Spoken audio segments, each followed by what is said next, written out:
Reina María Celcocom, de 59 años de edad y oriunda del municipio de Quintana Roo, fue una de las 668 personas de 20 localidades beneficiarias del programa Ver Bien Hace la Diferencia, que desarrolló el DIF estatal en el primer trimestre del año, informó su directora, María Teresa Boén Calero.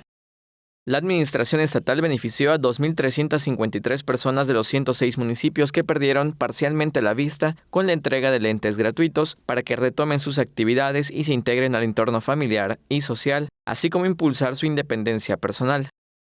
Previo a la entrega, el personal del DIF estatal realizó la evaluación para identificar a los posibles beneficiarios, principalmente personas que no contaban con los recursos económicos suficientes para obtener un par de lentes.